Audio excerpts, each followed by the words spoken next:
viernes en el podcast constitucional que hacemos la Escuela de Derecho de la Universidad San Sebastián con el Líbero, analizando lo que está pasando en el proceso constitucional.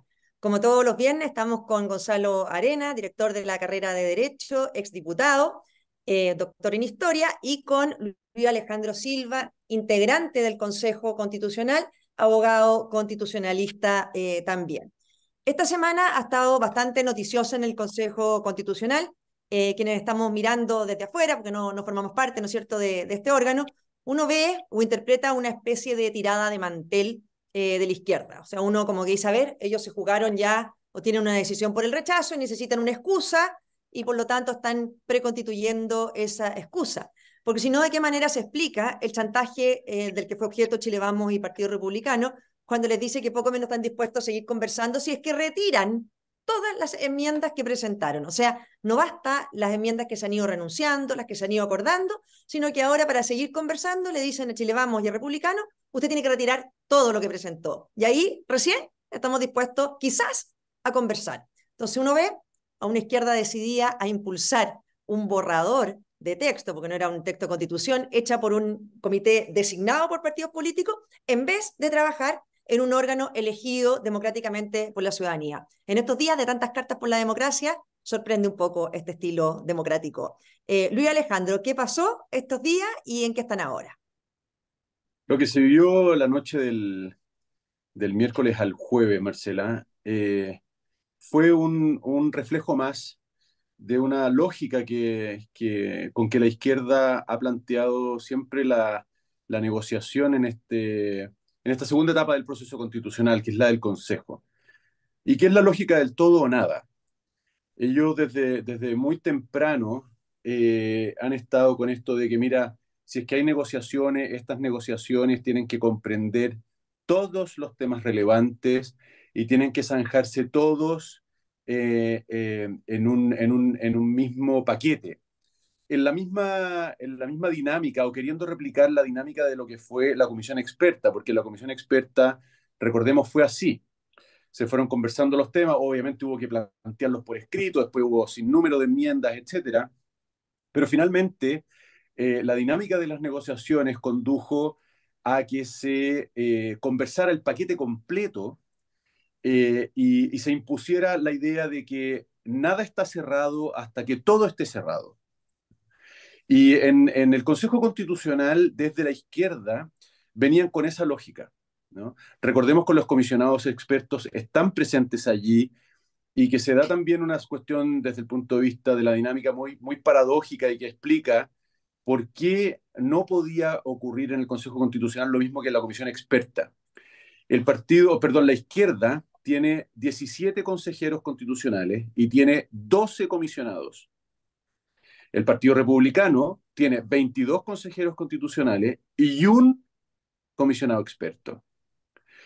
Era inviable una lógica del todo nada, porque era imposible que se repitiera la dinámica de la comisión experta. Y eso fue lo que afloró en la reunión de la madrugada del jueves, en donde, como tú señalabas, se nos planteó como una condición a la que, vamos a decirlo así, nos dimos cuenta o emergió o se hizo patente después de casi 4 horas de conversaciones.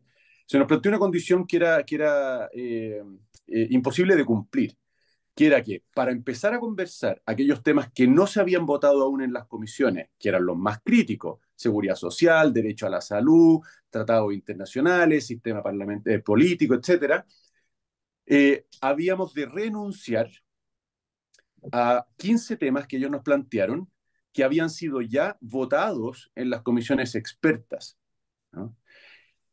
Ni siquiera eran parte de la negociación. Es decir, porque nosotros dijimos, mira, si hay observaciones respecto de la obligación del Estado de indemnizar a las víctimas del terrorismo, si es que las contribuciones no les gustan, si es que tal o cual adverbio en materia de tributo no les gusta, etcétera. Bien, pongámoslo sobre la mesa y evaluemos su peso en el conjunto de todas las cosas que podemos discutir. Pero la respuesta fue no. Antes de empezar a discutir, queremos garantías de que esto va a quedar fuera. Como te podrás imaginar, Esa es la lógica del todo o nada y era imposible de cumplir. Así que ahí estamos. Oye, ¿no será, Gonzalo, minuto también de darse cuenta de que nunca se ha tratado sobre el texto esto? Que al final te fijas, da lo mismo, o sea, aquí pueden republicanos renunciar a enmiendas, Chile vamos lo mismo, pero al final si no es el texto que ellos puedan redactar, les da lo mismo. Y uno se pregunta, porque aquí hubo un consejo, para que la gente también recuerde, un consejo constitucional elegido con las mismas reglas del Senado. O sea, plenamente democrático, sin reglas ad hoc, como se hizo para la convención, ¿no es cierto? Que se hicieron reglas especiales electorales. Aquí no, igual como se elige el Senado, se eligió este Consejo Constitucional. Aquí hemos hablado muchas veces, y tú siempre lo mencionas, ¿no es cierto?, de estos mínimos civilizatorios que habla la izquierda. ¿No será un mínimo civilizatorio respetar la voluntad popular también? ¿Cómo lo ves tú, Gonzalo, lo que ha pasado? Sí, no, yo creo que la izquierda ya tomó una decisión y la decisión es bajarse de este proceso y votar en contra, pase lo que pase. De hecho, estas solicitudes tan extremas de discutirlo todo y si no es todo, no es nada, busca esa lógica. Y además, si uno revisa las declaraciones de prácticamente todos los consejeros más destacados del gobierno, ya todos están en ese mismo lenguaje. ¿Ah? Aquí están tratando de configurar lo mismo que ocurrió en la Convención uno pero al revés. Yo creo que no les va a resultar igual porque, por supuesto, este proyecto no va a ser lo descabellado que fue la primera, va a ser más razonable. Pero ahí viene el otro gran desafío, que es, si ya la izquierda decidió bajarse de esto, ¿cómo se logra mantener unidos a los propios? ¿Ah? Yo creo que ese es el gran desafío hoy día. Y hay temas que yo veo como un poco con preocupación de que se pueda caer en eso también de irritar a los propios. Por ejemplo, el tema del rodeo, que yo sé que puede ser como hasta simpático, pero son signos que después, si uno los deja dando vueltas, se pueden utilizar para armar caricaturas. Lo otro también el tema de las contribuciones.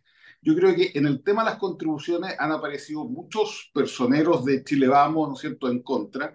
Yo encuentro que es una muy buena medida, ¿ah? Yo encuentro que es una necesidad prácticamente para toda la clase media, pero para que ese tipo de normas tengan respaldo no solamente para ganarse por un voto, sino que respaldo político, hay que buscar la fórmula de elaborarlo para que sea lo más incluyente posible. Entonces, yo creo que ahí está el desafío hoy día de las mayorías en el Congreso, o sea, en la Convención Constituyente, en el sentido de cómo logramos mayorías que sean propias, pero lo suficientemente amplias para ser convocantes. También, ojalá, a gente de amarillos, a gente de demócratas, que si bien no tienen miembros dentro de la convención, sí tienen representantes políticos fuera, y el ambiente político afuera hace tanto como el ambiente político adentro.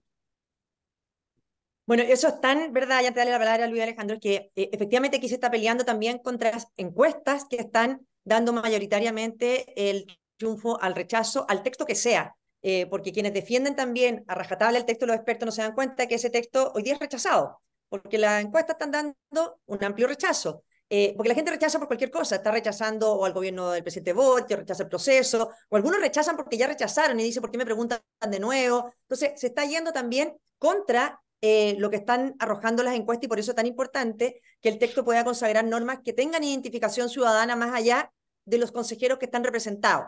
Yo entiendo que, por ejemplo, bueno, Luis Alejandro puede hablar después, pero lo del rodeo a mí también me parece que es una redacción bastante... no me gustó cómo quedó, por así decirlo, ¿te fijas? Entiendo que es una norma de iniciativa popular, pero obviamente que si se busca alcanzar a más sectores, porque entiendo que lo votó unánime, Chile Vamos y Republicano, yo la norma de las contribuciones sí estoy de acuerdo, se podrá discutir si está o no está en la Constitución, pero creo que hay muchas cosas que no debieran estar, pero que al final terminan estando por la época en la que estamos. Pero también se han aprobado otras normas que a mí me parecen importantes, Alejandro, quizás las mencione, si te quieres referir a la de Gonzalo, por supuesto, pero que son las que pueden ir inclinando la balanza hacia la apruebo. Por ejemplo, la Defensoría Penal de las Víctimas. Esa es una larga, en un largo anhelo, que nunca lo pudimos, ¿no es cierto?, incorporar ni en la convención pasada ni en ninguna parte. El tema de la propiedad de los fondos de pensiones, clave, se aprobó la misma norma que le gusta o que han difundido tanto, ¿no es cierto?, de con mi plata no. Vi que se aprobó en sistema político también un capítulo, bueno, para las Fuerzas Armadas, y así otras normas que tú nos puedas mencionar. Esas normas son súper importantes. Hay otras que se silencian o se malinterpretan.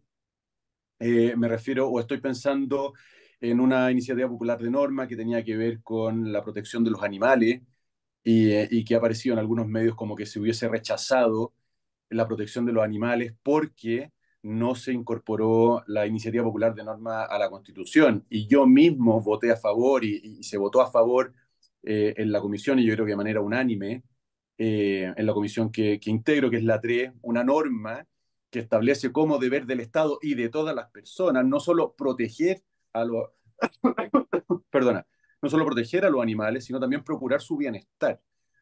Y claro, esto es una cuestión técnica que uno no espera que todo el mundo la sepa, pero las iniciativas populares de norma tienen que a veces rechazarse por razones técnicas, y sin embargo lo esencial de la iniciativa o incluso algunas partes de su texto se incorporan al proyecto de constitución a través de otras enmiendas, ¿no?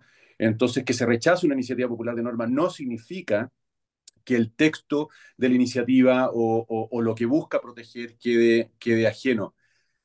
Hoy día sigue la votación, Marcela. Hoy día se discuten cuestiones o terminan de votarse cuestiones importantes como derecho a la vida, tratados internacionales, paridad, número de parlamentarios, reglas de redistritaje. Todas, no mencionaste, que yo creo que no deja de ser o de hacerle mucho, de tener mucho sentido para la gente, el recuperar el mínimo de 40 años para ser presidente de la República. Todas iniciativas que creemos que van a ir sumándose a una marea que tiene sentido para las personas. Si esta es una constitución que muchos tratan, o sea, perdón, este es un proceso que muchos tratan de comparar mañosamente con la convención constituyente, y yo creo que obviamente vamos a tener este fin de semana y después probablemente instalado en alguna parte del debate público la idea de que se pasó máquina, porque en las discusiones más controversiales probablemente sean los votos de la derecha contra los votos de la izquierda. Pero va a llegar el momento, y no falta mucho para eso, en que la atención va a tener que ponerse no en el cómo, sino en el qué. Es decir, va a tener que ponerse la atención en el contenido de lo que está aprobándose. Y cuando la atención se ponga allí, yo creo que nadie va a poder, o va a haber una mayoría muy importante de personas que digan, realmente esta constitución puede funcionar, realmente esta constitución me interpreta, esta norma me gusta. Yo creo que va a pasar eso, y por eso las encuestas, sin ignorarlas, ni mucho menos, creo que van a ir reflejando eso, y hacia el final del proceso, cerca del plebiscito, yo creo que se va a dar vuelta. Gonzalo, ¿ves posible, porque suena bien, ¿no es cierto?, que la gente vaya a fijarse en el qué y no en el cómo y no en quiénes? Porque yo siento que más que en el cómo, hay mucha gente que se va a fijar en quiénes, o sea, quiénes escribieron esta constitución, y va a haber sido, en definitiva, la derecha sola. Porque como tú bien dices, ni demócratas ni amarillos tienen representante en el Consejo, y al final la izquierda ya decidió tirar el mantel en esto. ¿Tú ves posible o cuál debiera ser la estrategia hacia adelante para poder revertir este rechazo a lo que venga? Porque convengamos que este rechazo lo definieron incluso, o sea, quizás probablemente el día de la elección del Consejo Constitucional. ¿Cómo lo ves, Gonzalo? ¿Qué debieran hacer o qué tan factible es? Sí, mira, yo creo que hay uno de los desafíos grandes que hay, más allá de que la izquierda se baje, y que yo encuentro que es complejo ya, es el último trámite de todo este proceso que tiene que ver cuando se le entregue el texto a la comisión de expertos.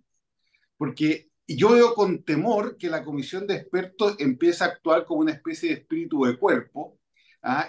Y espere tener esa instancia, que además creo que para contradecirla hay unos quórum más altos que el normal, si no me equivoco, creo que es 2/3, para rechazar lo que proponga la comisión de expertos después que salga el texto final. Entonces, ¿cómo se van a relacionar ahí con la comisión de expertos que ésta no actúe como un espíritu de cuerpo, señalando en este ambiente que la comisión de expertos son los razonables, son los grandes acuerdos nacionales, son los que están preocupados del futuro del país, y se llegue, ¿no es cierto?, a una situación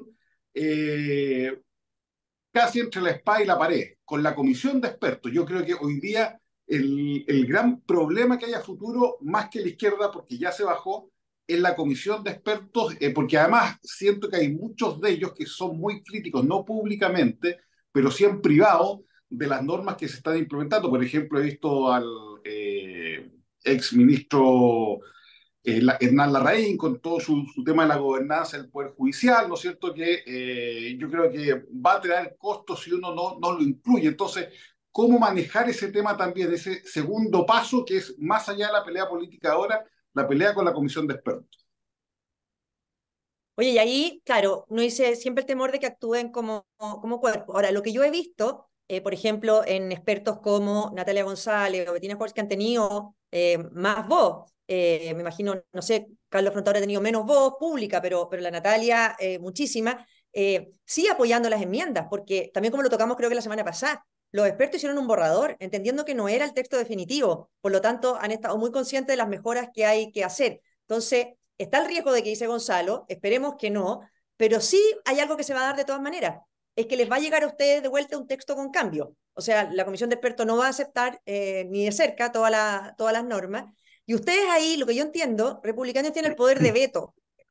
O sea, quizás no tienen o sea, pueden no aprobar las normas de los expertos sin ustedes. No se pueden aprobar las normas de los expertos sin ustedes. Eso es lo que entiendo. O sea, si Chile Vamos no, si Republicanos no da sus votos para cuando venga de la comisión de expertos, nada se aprueba.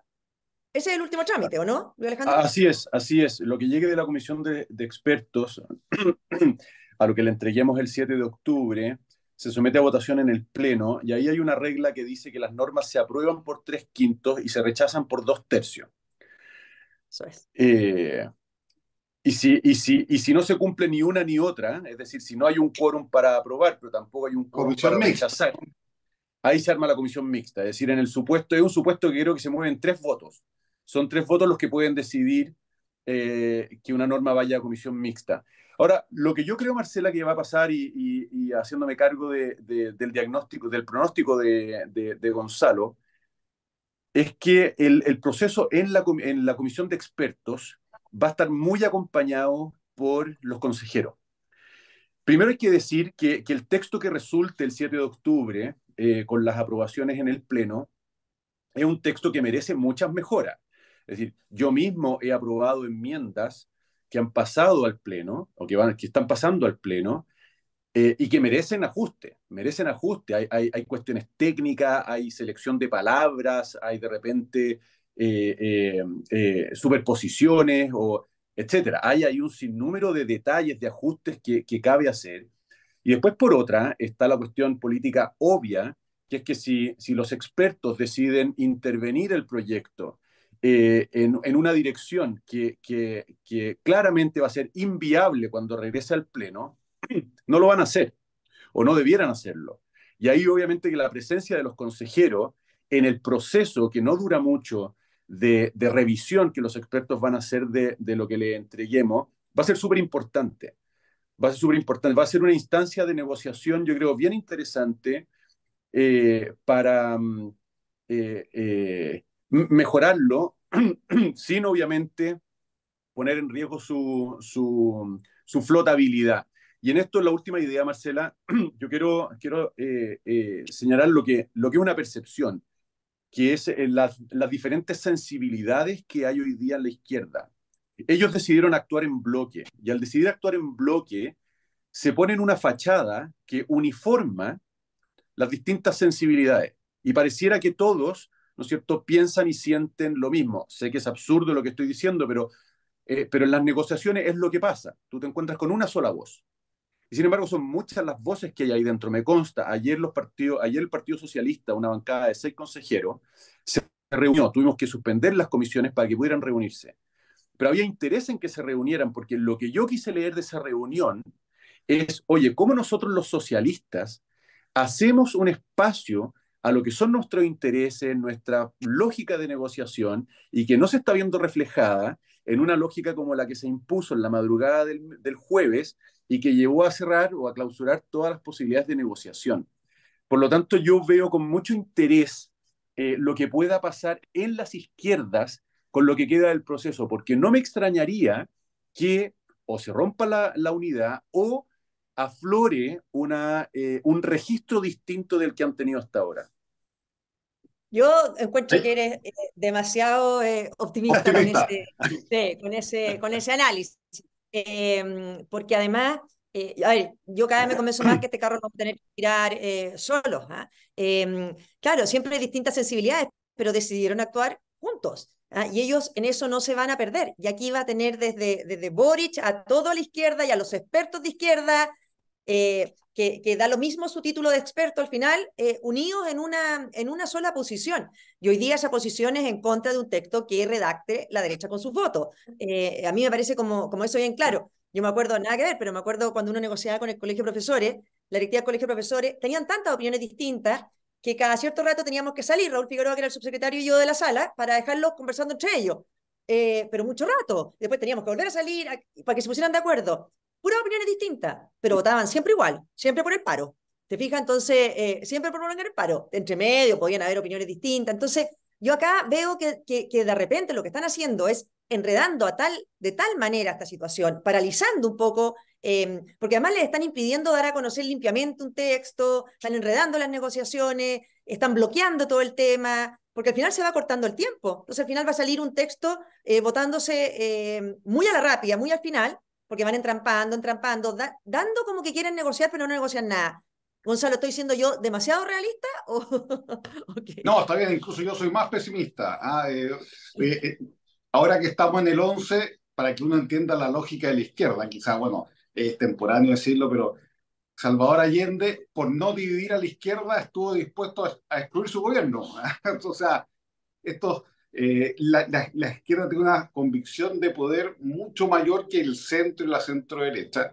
Hoy día están en el gobierno tiene un 30% de apoyo fijo que no baja de Gabriel Boric. Si tuviese 4 o 5%, quizás algunos se desembarcan, pero no va a pasar y por lo tanto van a llegar juntos hasta el final, porque lo más importante hoy día para ellos, del orden de prioridades, es un gobierno unido, en donde puedan seguir participando, ¿cierto? En donde se puedan seguir haciendo políticas públicas y donde puedan asegurar una reelección de alguien de sus propias filas. Por lo tanto, todo se somete a eso y la estrategia típica de los comunistas, y ya lo decía Lenin, que el retiro, o sea, el retroceso estratégico, que cuando las condiciones no están, no hay que seguir tratando de que se den, hay que retroceder, que pase el tiempo y después volvemos a la carga. Yo creo que esa estrategia la izquierda ya la asumió y va a venir a la carga quizás en un próximo gobierno del Frente Amplio, un próximo gobierno del Partido Comunista, etcétera, va a ir a la carga de nuevo con el tema constitucional. Entonces, yo creo que esas sensibilidades de izquierda hay que tenerle poca fe. Es como lo que pasa en el Congreso y te tiene que pasar también a ti, Luis Alejandro, que uno habla individualmente con los otros consejeros, oye, son lo más razonable que hay, oye, una comunidad de intereses gigantesca, les ponen un micrófono y son unos energúmenos, unos demonios de Tasmania que uno no había conocido, y es así. Entonces, y el tema de la votación también va a ser muy claro porque, o sea, incluso más grave que una declaración es cómo van a votar, y ahí no se van a perder en mantenerse unidos. Oye, además, aquí hay una cosa, porque les conviene más, a ellos el escenario del rechazo no les viene mal, porque la gente tiende a decir, no, la derecha no pierde nada porque se queda la constitución actual. Sí, pero ojo, se queda la constitución actual con un quórum de reforma en el Congreso bajísimo. Por lo tanto, la constitución actual dura re poco después de un rechazo a este texto del Consejo Constitucional. O sea, no quedan mal parados ellos para revivir una y otra vez el proceso constitucional, como dice Gonzalo. Y al final impone tú dijiste lo del 11 de septiembre, para ponerle también un poco de actualidad, ¿no es cierto?, a lo que estamos conversando y antes de cerrar. A mí me llama la atención que durante todas estas semanas se ha discutido, ¿no es cierto?, las causas, etcétera. Se leyó la declaración de la Cámara de Diputados del 73 en el Congreso, y sin embargo, el presidente Boric logra que los expresidentes, incluido Eduardo Frei y Sebastián Piñera, firmen una declaración en que dicen que la democracia se destruyó el 11 de septiembre, no antes. O sea, van contra la declaración de la Cámara de Diputados de 1973. Entonces, al final, la izquierda logra imponer en el último minuto sus condiciones, porque yo me imagino que los presidentes que adhirieron, no sé, no tuvieron la intención, quizás para hacerlo suave, de participar en la redacción de eso. Pero ¿en qué minuto Eduardo Frei y Sebastián Piñera están de acuerdo en que la democracia se rompió el 11 de septiembre y no antes, con el gobierno de Allende? Entonces, ojo ahí, como diríamos, en lo que les viene para adelante, Luis Alejandro. Sí,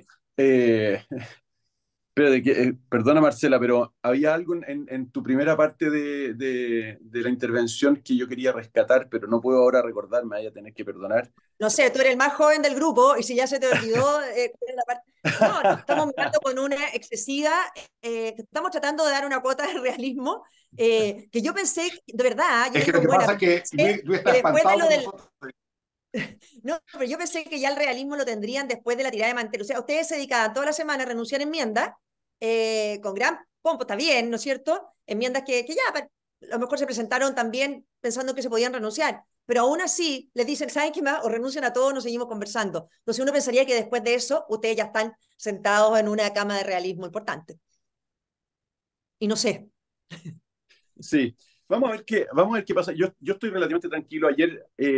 Ayer se produjo una situación bien interesante, inédita para mí, me gusta llamarlo como galvanización de las derechas, después de la experiencia de la madrugada del jueves, en donde nos juntamos todos los consejeros, todos los comisionados expertos de derecha, algún asesor también estaba allí para... para hablarnos mutuamente, ¿no? De la necesidad de actuar muy coordinadamente, al mismo tiempo procurar ser sobrios con el texto, porque evidentemente que hay siempre hay un riesgo, ¿no es cierto?, de, de, de falta de sobriedad, de destemplanza, podríamos decir, que hay que estar alerta sobre eso. Y después de convencimiento de lo que dices tú, Marcela, respecto partiendo por mí, o sea, yo reconozco, estoy empezando en estas líderes, no tengo el oficio que tienes tú ni que tiene Gonzalo, pero había gente también en la derecha un poco, yo diría, desconfiada acerca de la autenticidad eh, que teníamos nosotros los republicanos para buscar mejores redacciones conversando con la izquierda, que no deja de ser un elemento importante en el proceso, porque es cierto, los republicanos tenemos un montón de votos, pero no tenemos los votos suficientes para aprobar nada. Necesitamos la alianza, ¿no es cierto?, con Chile Vamos. Y en Chile Vamos había algunos recelos acerca de cuál era nuestra verdadera voluntad, de cuán auténtica era nuestra voluntad de buscar esos acuerdos que, insisto, en Chile Vamos hay personas que los buscan con ahínco, ¿no? Están mucho más al centro que tú y Gonzalo, por lo menos, ¿no? Y se convencieron de esa voluntad de republicanos, ¿no?